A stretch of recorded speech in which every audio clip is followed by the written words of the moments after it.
Vamos então, dando continuidade ao estudo do livro de Daniel. Hoje estamos tendo uma visão geral desse livro, para que nas aulas seguintes a gente comece a analisar então por partes. E dentro dessa visão geral, nós dividimos o livro em duas partes, a vida e a obra de Daniel, do capítulo 1 ao 6, e as visões e as profecias de Daniel, do capítulo 7, 12. Né? E foi feita então a interrogação: o que há de especial em Daniel? Nós vimos que o que há de especial são as suas aventuras e também as suas visões. Já falamos das aventuras de Daniel e agora vamos falar das visões. As visões de Daniel da história futura. Daniel, capítulo 7 até o capítulo 12. O livro de Daniel relata visões do futuro.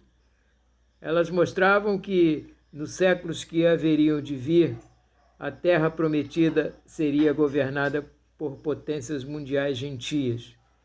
No entanto, as visões eram reconfortantes.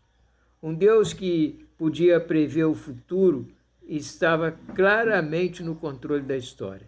E nós não podemos perder esse foco. Deus está sempre no controle de todas as coisas. Um dia, as promessas feitas a Abraão e repetidas pelos profetas, sem dúvida, seriam cumpridas.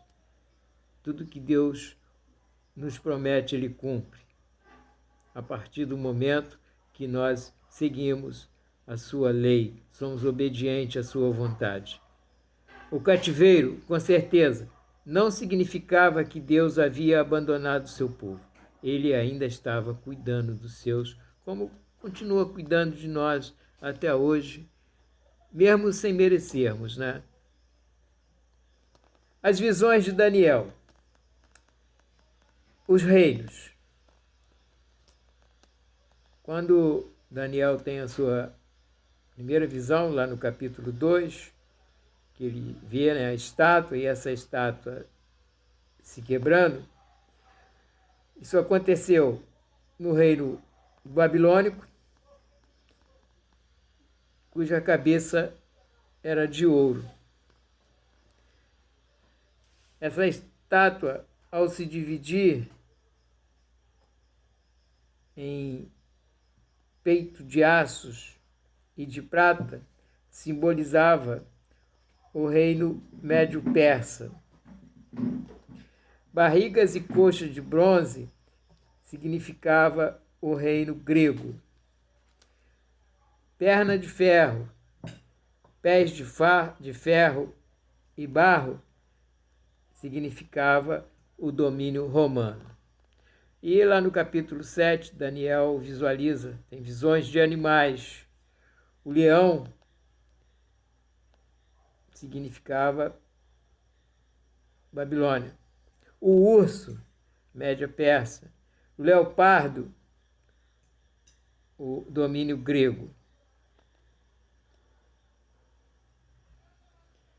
E o bode, que aparece lá no capítulo 8, o bode com chifre,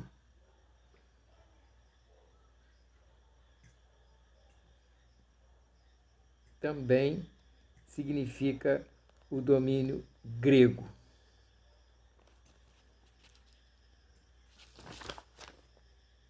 Essas visões, elas retratam de forma tão precisa a história que alguns afirmam que o livro de Daniel deve ter sido escrito por volta do ano 100 a.C., após os acontecimentos, e não em 540 a.C., mas na verdade foi escrito em 540 a.C. É que os fatos foram tão reais e aconteceram nas datas tão previstas que se tem a impressão que Daniel escreveu depois de ter acontecido os fatos.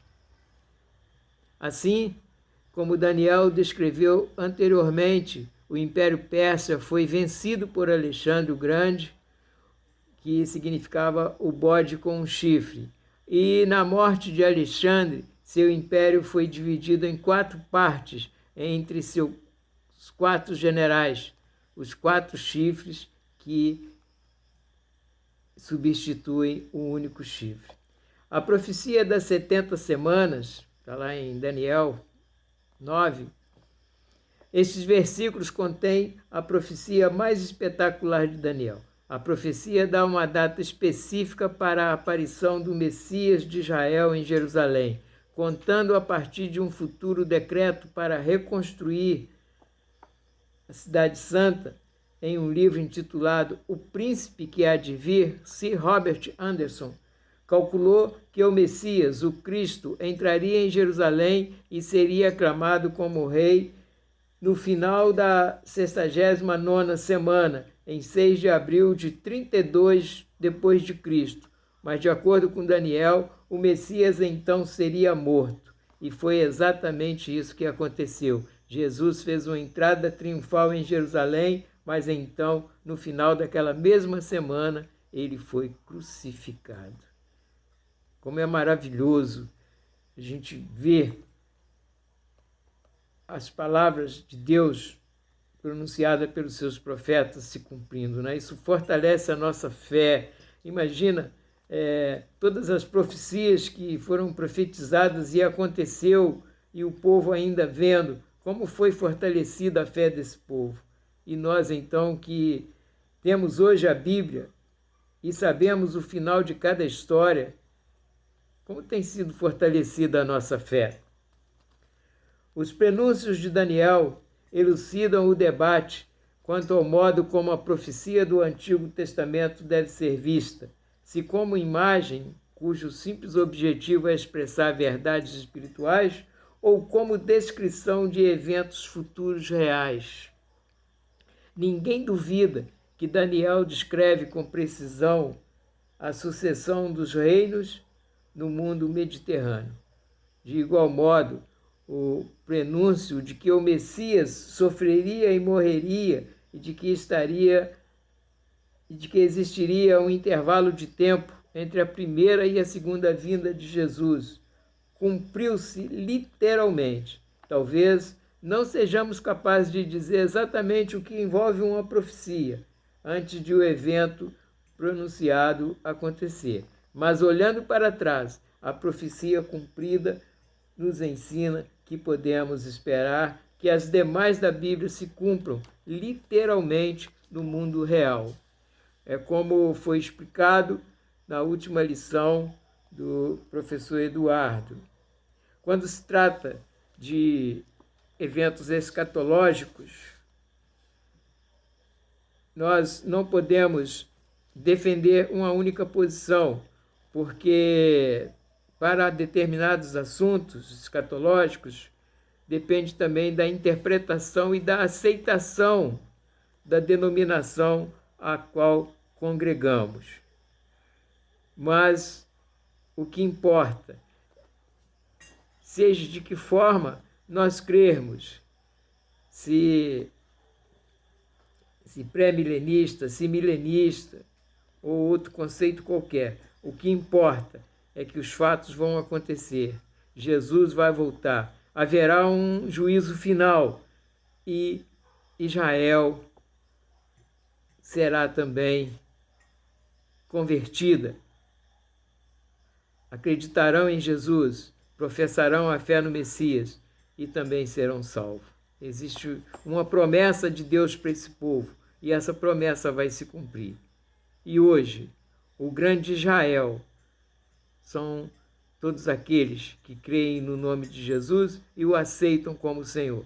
Jesus Cristo, através da sua morte e pela cruz, ele fez a ponte que uniu gregos e gentios, judeus e gentios, num povo só. E hoje, todos nós que cremos no Senhor Jesus, somos a nação santa, somos o povo de Deus, somos Israel de Deus. Vamos então, com fé, com determinação, estudar o livro de Daniel e nos esforçarmos para sermos também, como Daniel, um exemplo em todos os momentos que a nossa fé for provada. Que Deus nos abençoe. Amém?